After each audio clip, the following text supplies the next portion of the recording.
या सेशनमध्ये आपण काउंट रिलेटेड फंक्शन्स बघूया. म्हणजे आता आपल्याला डॅक्स हळूहळू आपल्याला काही कोणते कोणते फंक्शन्स आपण यूज करू शकतो ते आपल्याला बघायचं आहे. त्यासाठी पहिले आपलं काउंट फंक्शन्स असतात. काउंटमध्ये count A, count X, count distinct count असे बरेचसे फंक्शन्स आहेत. ते आपण थोडेफार बघूया आणि त्याची गरज काय आहे नेमकी ते पण बघूया.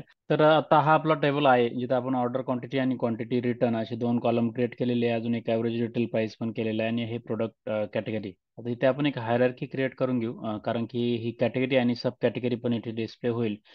जेणेकरून त्यासाठी आपल्याला काय करावं लागेल, इकडे जायचं आहे आणि हे ॲक्च्युली आपण हायरार्की जेव्हा तर इकडे आल्यानंतर इथे आपल्याला हे प्रोडक्ट सब कॅटेगरीमध्ये कॅटेगरी की आणि काय सब कॅटेगरी नेम आहे. तर त्या ह्या प्रोडक्ट कॅटेगरी कीवरती राईट क्लिक करा आणि क्रिएट हायरार्की म्हणा. त्यानंतर आपण यात काय ॲड करणार आहात, हे जी सब कॅटेगरी आहे ती ॲड करायची आहे. त्यासाठी राईट क्लिक करायचं आहे आणि ॲड टू हायरार्की म्हणायची. तर हे केल्यानंतर आता आपलं काय झालं, प्रोडक्ट की हायरार्की, प्रोडक्ट कॅटेगरी की आणि सब कॅटेगरी नेम असे दोन फील्ड्स झालेले आहे. आता ही हायरार्की आपण इथे यूज करू शकतो. म्हणजे आता इथं जे यूज केलेलं आहे की कॅटेगरी नेम, तर त्याच्याऐवजी आपण काय करू शकतो, इथे हे प्रोडक्ट सब कॅटेगरी घेऊ शकतो आणि इथे आपल्याला ही कॅटेगरी कीची गरज नाही. तर आपलं काय करावं होईल, आता आता इथे आल्यानंतर आपण आता बघितलं इथे जो राईट ड्रिल केलं म्हणजे किंवा इथे एक्सपांड केलं तर आपल्याला बरोबर त्याच्यात किती कॅटेगरी त्या दिसतील. आता अजून एक इथे एक सब कॅटेगरीचा काउंट आपण घेतला होता. तर तो तुम्हाला बरोबर दिसेल की ॲक्सेसरीजमध्ये किती काउंट आहे. त्यानंतर इथे तर आता आपल्याला इथे थोडेफार हे मेजर्स आहे ना, आपण हे करूया, थोडे चेंजेस करूया जेणेकरून आपण इथे एक काउंट यूज करू शकतो. आता आपल्याला एक क्वांटिटी रिटर्न म्हणून एक कॉलम आहे. इथं तर क्वांटिटी रिटर्न कॉलमला आपण काय आहे ना की इथं डायरेक्टली ह्या टेबलमधनं घेतलाय, कोणत्या की आपला जो रिटर्न क्वांटिटीचा जो टेबल आहे, रिटर्न्स डेटा, त्याच्यातून रिटर्न क्वांटिटी घेतली आहे. आता इथं हा डेटा जर बघितला आपण तर काही काही कॉलम्स असे आहे की आपण डबल क्वांटिटी रिटर्न झालेली आहे. म्हणजे एक प्रोडक्ट आहे आणि दोन पण आहे. तर आपल्याला बघायचं की आता इथं जर बघितलं तुम्ही तर इथं किती 1809 रोज आहे टोटल आणि त्याच्यातले दोन डिस्टिंक्ट व्हॅल्यू याच्यात. आणि जर आता आपल्याला याच्यातले पर्टिक्युलर रोज फक्त काउंट करायचे म्हणजे रिटर्न क्वांटिटी किती आहे याची सम नाही करायची. आता आपण जे केलं इथे रिटर्न क्वांटिटी, क्वांटिटी रिटर्न, त्यासाठी आपण जे फंक्शन्स वापरले इथे तर ते जे आहे ते आपलं आहे सम फंक्शन यूज केलेलं आहे. पण याच्याऐवजी आपण दुसरं पण एक मेजर क्रिएट करू शकतो जिथं रिटर्न क्वांटिटी आणि डिस्टिंक्ट जे आहे तेच यूज करू शकतो. तर न्यू मेजर क्रिएट करायचं इथे आणि त्यानंतर आपण इथे टोटल क्वांटिटी रिटर्न हे फंक्शन यूज करूया आणि आणि हे टोटल क्वांटिटी रिटर्न हे नाव देऊया आणि त्यानंतर आपण काय करूया, काउंट हे फंक्शन यूज करूया. आता काउंट बरेचसे count, count A, count X, count blank, count rows, count X असे दोन तीन फंक्शन आहे. आणि जर तुम्हाला याच्यातलं काही कळत नसेल की हे नेमकं फंक्शन्स काय करतात तर तिथे एक ॲरो दिलेला असतो, तर count the number of columns in the count the numbers in the columns.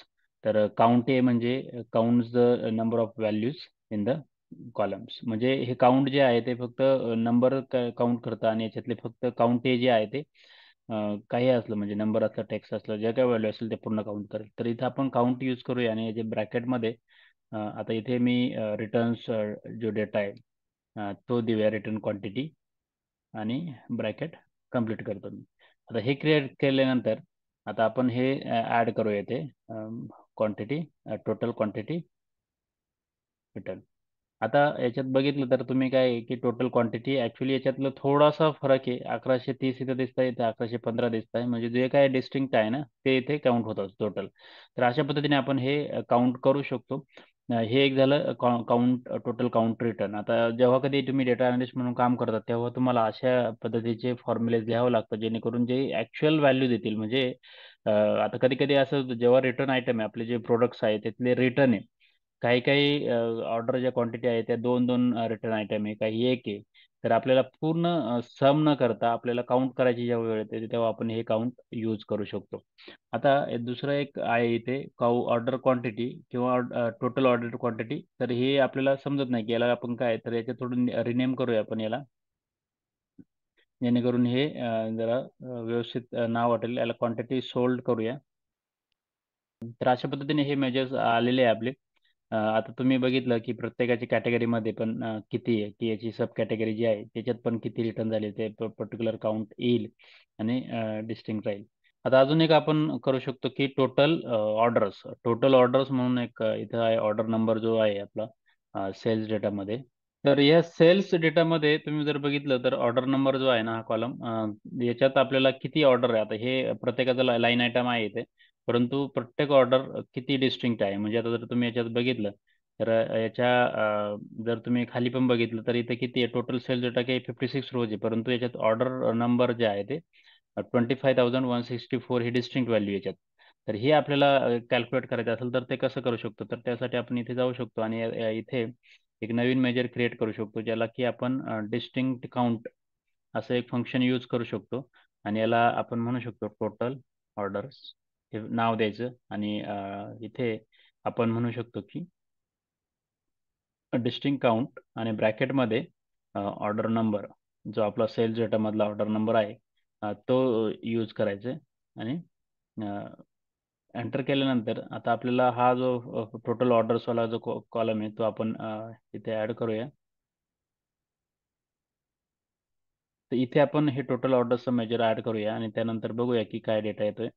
तर अशा पद्धतीने इथे जर बघितलं तर हे टोटल ऑर्डर्स 16983 13928 असे टोटल 25164 असं डिस्टिंक्ट व्हॅल्यूज येतात. म्हणजे तेच जर तुम्ही डेटामध्ये बघितलं तर मी तुम्हाला जे सांगितलं होतं की डेटामध्ये आपला जो ऑर्डर नंबर आहे त्याचा डिस्टिंक्ट जिथे खाली जो डिस्प्ले होतोय 25,164 सेम इथे डिस्प्ले होत आहे टोटल.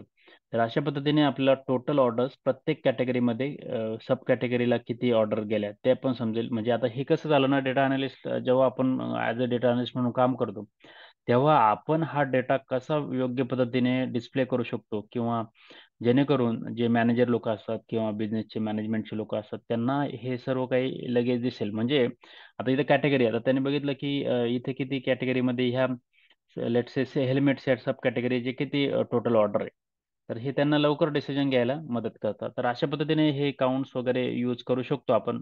तर बाकीचे पण काउंट फंक्शन आहे जे तुम्ही ट्राय करू शकता. तुम्ही स्वतःहून एक्झाम्पल घेऊ शकता आणि थोडं एक्सप्लोअर करा. तुम्हाला काही प्रश्न असतील, काही डाऊट्स असतील तर कमेंटमध्ये विचारू शकता.